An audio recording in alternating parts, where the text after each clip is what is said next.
دنیا کے قدیم ترین صحرا میں جہنم کا دروازہ جنوب مغربی افریقہ میں بحر اوقیانوس کے ساحل پر واقع نامیب صحرا زمین کے خشک ترین مقامات میں سے ایک ہے۔ مقامی زبان میں اس کا مطلب وہ علاقہ ہے جہاں کچھ بھی نہیں ہے۔ سیارہ مریخ کی سطح سے مشابہت رکھنے والے اس خطے پر ریت کے ٹیلے، اوبڑ کھابڑ سنگلاخ پہاڑ ہیں۔ یہ وسیع و عریض خطہ 3 ممالک کے 81,000 مربع کلومیٹر پر کنکریوں اور ریت کا پھیلا ہوا میدان نظر آتا ہے۔ 5.5 کروڑ سال قدیم اس صحرا کو دنیا کا قدیم ترین صحرا سمجھا جاتا ہے۔ اس کے مقابلے میں صحرائے سہارا صرف 20 سے 70 لاکھ سال پرانا ہے۔ موسم گرما میں یہاں کا درجہ حرارت 45 ڈگری سینٹی گریڈ تک پہنچ جاتا ہے اور راتیں اتنی سرد ہوتی ہیں کہ برف جم جائے۔ آبادی کے لحاظ سے یہ زمین کے ایک انتہائی ناقابل رسائی علاقوں میں سے ایک ہے۔ اس کے باوجود بہت سے قبائل نے اسے اپنا گھر بنایا ہوا ہے۔ اس عمل میں کچھ عجیب زمینی شکلوں کی تعمیر ہوئی جو ماہرین کو حیرت میں ڈال دیتی ہے۔ نامیب صحرا جنوبی انگولا سے نمیبیا اور پھر وہاں سے 2000 کلومیٹر دور افریقہ کے شمالی حصے تک پھیلا ہوا ہے۔ نمیبیا میں طویل بحر اوقیانوس کے ساحل پر یہ ڈرامائی انداز میں سمندر سے ملتا ہے۔ صحرائے نامیب کے انتہائی خشک حصوں میں سال میں اوسطاً صرف 2 ملی میٹر بارش ہوتی ہے۔ کئی سال تو ایسے بھی ہوتے ہیں جب بارش بالکل نہیں ہوتی۔ اس کے باوجود اورکس، سپرنگ بوک، چیتے، لگڑ بھگوں، شتر مرغ اور زیبروں نے یہاں کے سخت حالات میں خود کو ڈھال لیا ہے۔ شتر مرغ پانی کے ضیاع کو کم کرنے کے لیے اپنے جسم کا درجہ حرارت بڑھا لیتے ہیں۔ ہارٹ مین کے پہاڑی زیبرے بہت ہوشیار کوہ پیما ہیں جنہوں نے خود کو صحرا کے ناہموار خطوں میں رکھنا سیکھ لیا ہے۔ اورکس بغیر پانی کے صرف پودوں کی جڑوں اور کند کھا کر ہفتوں تک زندہ رہ سکتے ہیں۔ نامیب کا سب سے خطرناک علاقہ ریت کے ٹیلوں اور تقریباً 1000 ٹوٹے ہوئے بحری جہازوں کے زنگ آلود ملبوں سے بھرا ہوا ہے جو گزشتہ کئی صدیوں سے وہاں جمع ہوتے رہے ہیں۔ بحر اوقیانوس کے ساحل پر 500 کلومیٹر کے رقبے پر پھیلا ہوا یہ علاقہ کنکال بیچ یا پنجر ساحل کے نام سے جانا جاتا ہے۔ بحری جہازوں کے لیے اس دھند سے گزرنا مشکل ہوتا ہے۔ مقامی سان قبائل کا کہنا ہے کہ خدا نے اس علاقے کو غصے کے عالم میں بنایا ہے۔ سن 1486 میں افریقہ کے مغربی ساحل کے ساتھ چلتے ہوئے پرتگال کے معروف جہاز راں دیاگو کاؤ کچھ دیر پنجر کے ساحل پر ٹھہرے تھے۔ کاؤ اور وہاں کے لوگوں نے وہاں صلیب کھڑی کی لیکن مشکل حالات میں وہ زیادہ دن وہاں نہیں رہ سکے۔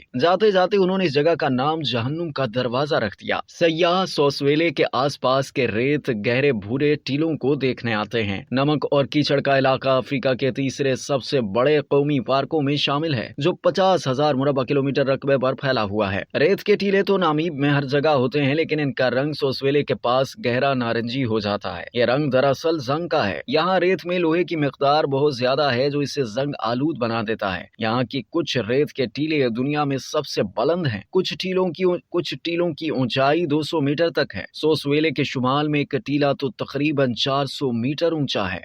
اب تک کے لیے اتنا ہی۔ مزید جاننے کے لیے سبسکرائب کیجیے ڈیلی جنگ یوٹیوب چینل اور لائک کیجیے ڈیلی جنگ فیس بک پیج۔